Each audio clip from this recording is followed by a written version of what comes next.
Bonjour tout le monde et bienvenue dans ce 20e jour du calendrier de l'Avent spécial BD et comics. Et aujourd'hui, on parle du comics. Alors, excusez mon accent tout pourri anglais, The Savage Charles.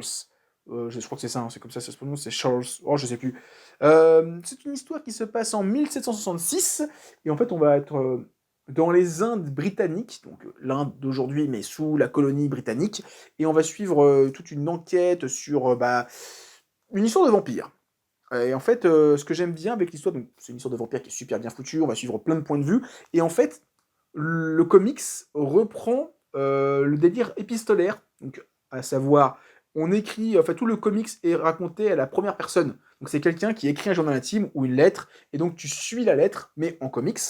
Et ça, c'était la manière de narrer le roman Dracula de Bram Stoker, qui est un roman épistolaire. En fait, tout ce qu'on suit de Dracula, dans le roman Dracula de Bram Stoker, c'est du point de vue d'un personnage qui raconte ça dans son journal intime, ou à travers des lettres. Donc je trouve que l'idée est très très bonne, et donc c'est repris là-dedans parce qu'il y a une grosse inspiration Bram Stoker, hein. Et donc sauf que cette fois on n'est pas sur des vampires dire britanniques ou de Transylvanie, on est sur des vampires d'Inde. Et donc il y a toute l'opposition, cette culture que les gens connaissent pas, parce que là, on suit des personnages qui sont britanniques et qui vont découvrir cette culture et pas comprendre tout ce qui se passe. En même temps, ils sont en territoire étranger, enfin, ils sont à l'étranger, etc.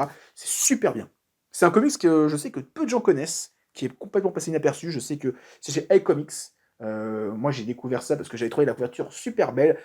L'idée de parler de vampires, j'étais intrigué et je connaissais rien de plus et j'ai adoré. J'ai pas relu depuis très longtemps, j'avoue que, encore une fois, j'ai envie de me relire, en le présentant, j'ai envie de relire l'album parce que c'est super bien. C'est pas forcément l'histoire où tu auras les dessins les plus oufissimes du monde que j'ai présenté jusqu'à présent, mais juste pour le délire un peu plus épistolaire du récit, je vous conseille.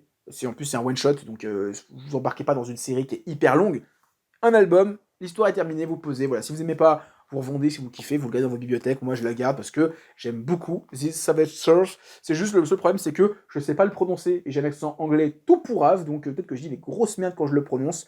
Et ben ça, excusez-moi. Alors demain, on va parler d'une très très grosse saga et d'un gros château. Voilà.